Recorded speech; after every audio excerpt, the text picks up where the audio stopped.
Pas humbjes së rënd të vllait të Gjestit, atmosfera në shtëpinë e familjes ishte e mbushur me heshtje dhe dhimbje.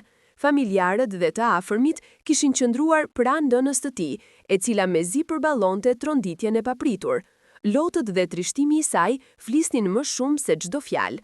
Në këtë moment të rënd, në derën e shtëpisë u shfaqën Luizi dhe Angelina, të cilët kishin ardhur për të shprehur ngushëllimet dhe mbështetjen e tyre. Takimi mes Angelinës dhe nënës së Gjestit ishte i ndjerë dhe shumë prekës.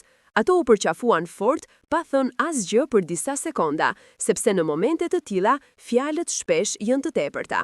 Dhimbja e një nëne që ka humbur fëmijën nuk ka mas, por mbështetja, pranimi dhe prezenca e dikujt që e kupton peshën e kësaj dhimbjeje mund të sjellë qetësi të vogël. Sytë e nënës kishin lodhjen dhe pikëllimin e ditëve të vështira që ajo po përjetonte.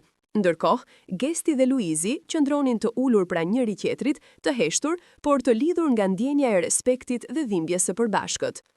Nuk ishte nevojë për shumë fjalë mes tyre. Luizi u pa disa herë duke i vendosur dorën në shpatull Gjestit, një gest i thjesht, por me peshë të madhe mbështetjeje. Në situata të tilla, pranimi dhe solidariteti vlejnë më shumë se çdo bisedë gjatë.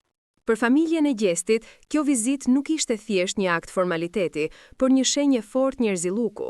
Të kalosh pragun e një shtëpie të goditur nga humbja kërkon kujdes, dhe Luizi me Angelinën ruajtën një sjellje të qetë, të përulur dhe plot respekt. Ata dëgjuan, qëndruan pranë dhe nuk tentuan të marrin vëmendjen, por përkundrazi u bën pjesë e dhimbjes së familjes.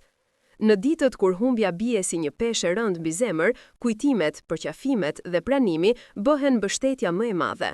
Historia e kësaj vizite tregon se edhe në botën ku shpesh mbizotëron zhurma dhe komente, ka ende vend për gjeste të thjeshta, njerëzore dhe të sinqerta. Sepse dhimbja ndahet dhe kur ndahet, bëhet